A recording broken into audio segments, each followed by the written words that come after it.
Hi, I'm James Gurney. I want to do a painting of this excavator and turn it into a robot. Yeah, it's very cool. You gotta come see it. I swear to God. That looks fantastic. That's better than the movies. I like it.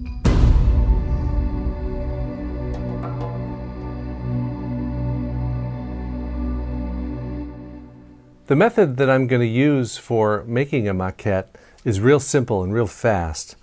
Using just construction foam, which is a very flexible foam you can get at craft stores, armature wire, which is made of aluminum, acrylic wash for painting it, which gives you very opaque and very matte colors.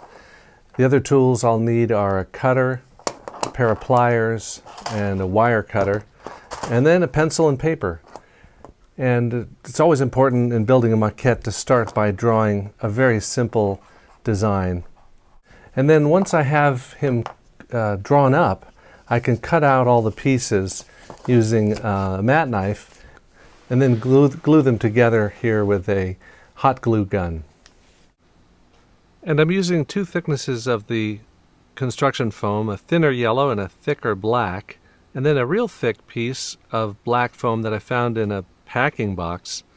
I can stuff the wire in there and then get the full height of the figure, which I can check against my maquette as I build it.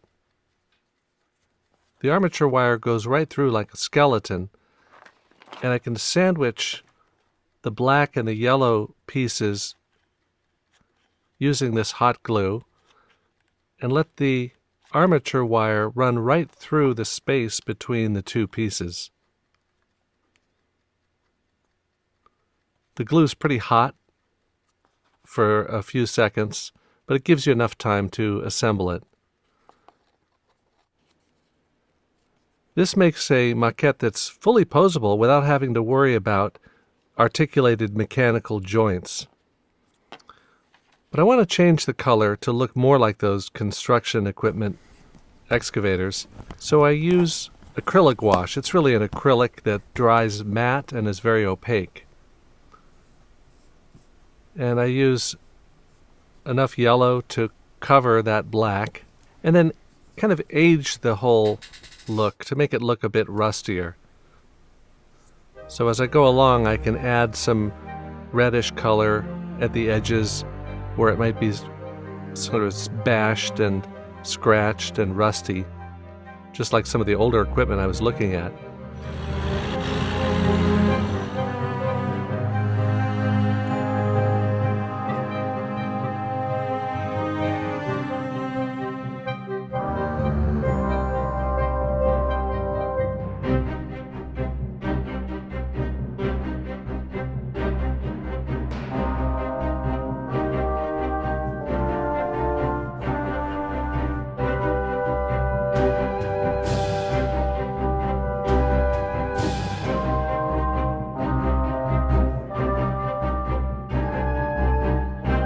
That's awesome, man. How the heck did you do all that?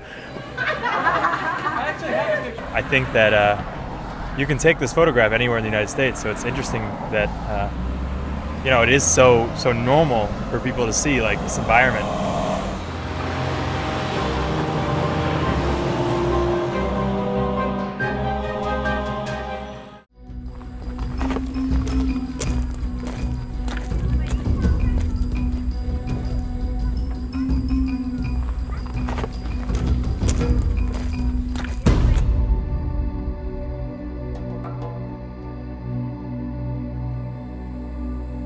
I set up with my watercolor kit on the homemade sketch easel,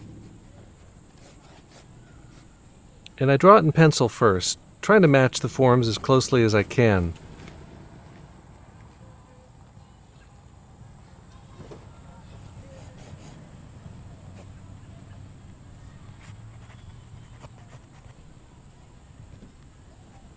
Once I do that, then I can start out with some gouache paint, opaque watercolor. And again, I'm starting this time with large areas in the background.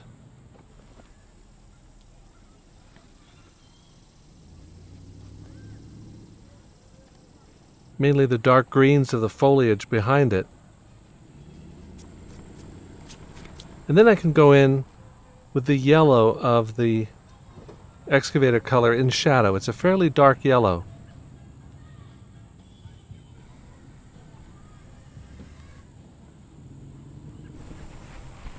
What I'm trying to do is to really work my way down to the details and focus first on getting the big blocky shapes right. I can always come back and go back and forth with the gouache, foreground to background, background to foreground, overlapping light and dark, dark and light.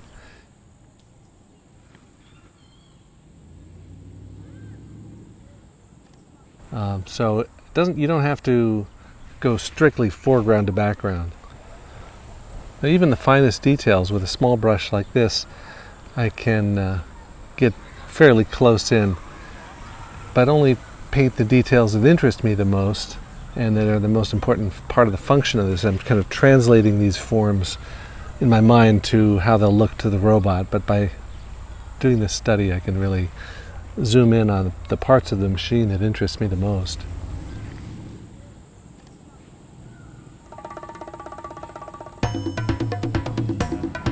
You can take this photograph anywhere in the United States, so it's interesting that you know, it is so normal for people to see like this environment. Think it'd make a good movie? Yeah, probably. You gotta come see it. I swear to God. That looks fantastic. That's better than the movies. I like it.